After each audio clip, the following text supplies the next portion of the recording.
The book of Acts of the Apostles, chapter 23. And Paul, earnestly beholding the council, said, Men and brethren, I have lived in all good conscience before God until this day. And the high priest Ananias commanded them that stood by him to smite him on the mouth. Then said Paul unto him, God shall smite thee, thou wilt all, for sittest thou to judge me after the law, and commandest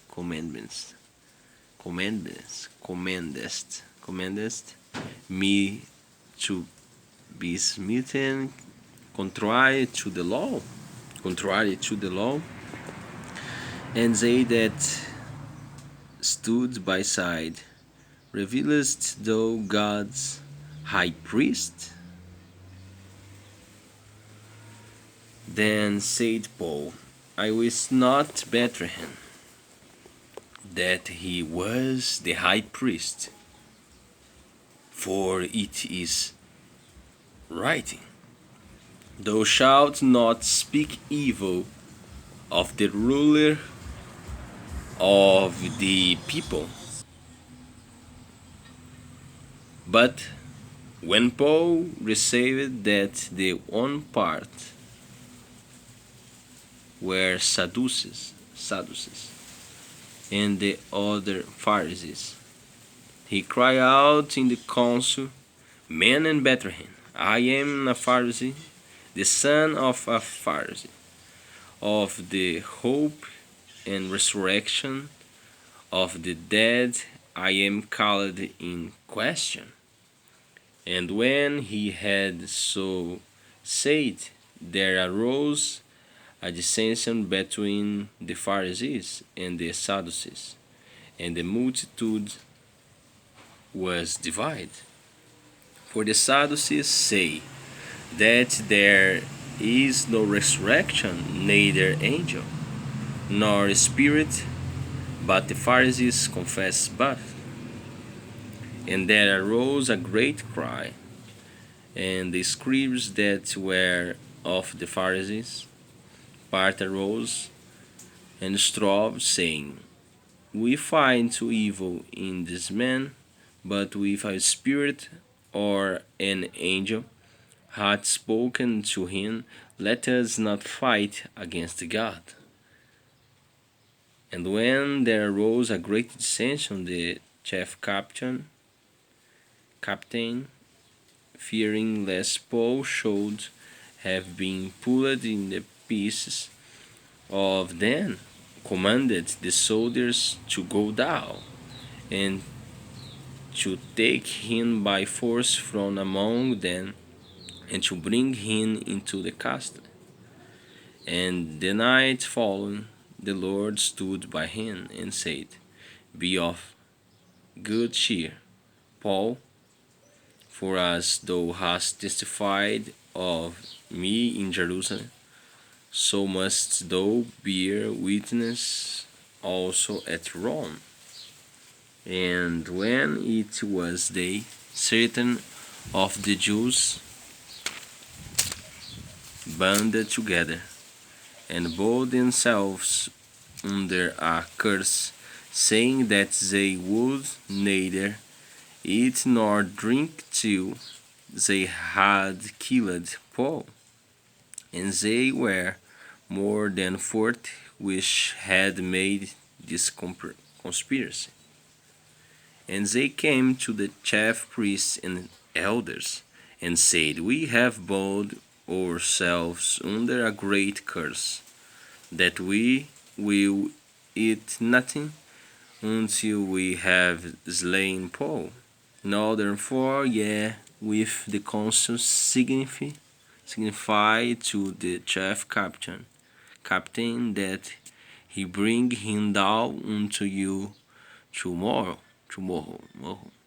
A strong would inquired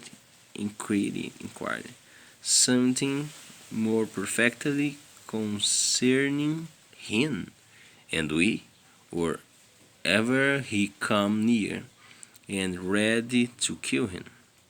And when Paul's sisters son heard of their lying in wait, he went and entered into the castle and told Paul. Then Paul called one of the centurions unto him and said, Bring this young man unto the chief captain, and for had a certain thing to tell him. So he took him and brought him to the uh, chief, não sei, captain, and said, Paul, the prisoner, called me unto him, and prayed me to bring this young man unto thee, who had something to say unto thee. Then the chief, não sei, captain took him by the hand and went with him aside privately,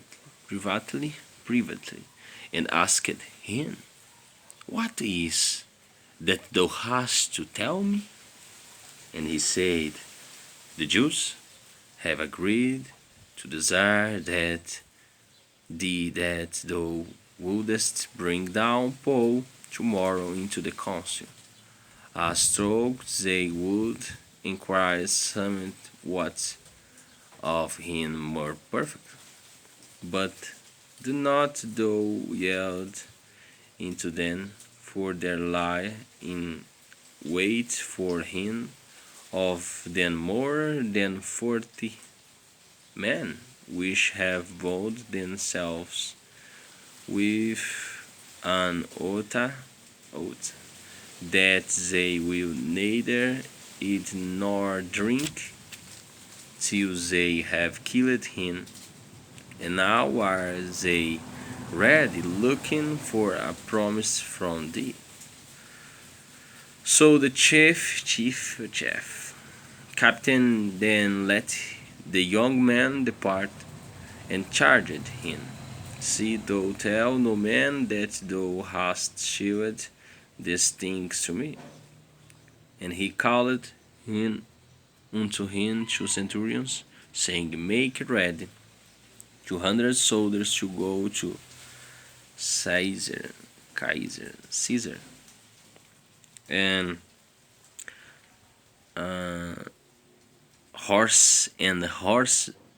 horsemen, their score and 10, and spearmen 200 at the third hour of the night, and provide the beasts that they may set Paul on, and bring him safe unto Felix the governor. And he wrote a letter after this manner: Claudius Lysias unto the most excellent governor Felix sendeth greeting. This man was taken of the Jews, and should have been killed of them. Then came I with an arm, and rescued him, having understood that he was a Roman. And when I would have known the cause wherefore they accused him, I brought him forth unto their council. One I perceived to be accused of questions of their law, but to have nothing laid to his charge worthy of death or of bonds. And when it was told me how that the Jews lied wait for the man, I sent strange way to thee, and gave commanded to his accusers also to say before thee what they had against him. Very well. Then the soldiers, as it was commanded, then took Paul and brought him by night to Antipatris. On the morrow, they left the horsemen to go with him and return to the castle. Who when they came to Caesar, Caesar, and delivered an epistle of the governor, present Paul also before him. And when the governor had read the letter, he asked of what province he was. And when he understood that he was a Cilician, I will hear thee, said he, when thine accusers are also come. And he commanded him to be kept in Herod's judgment. How? How? Não sei. My English is very bad, I'm sorry, and have mercy and compassion with me. God bless you and your family. Have an amazing, happy, wonderful, and blessed day. Bye.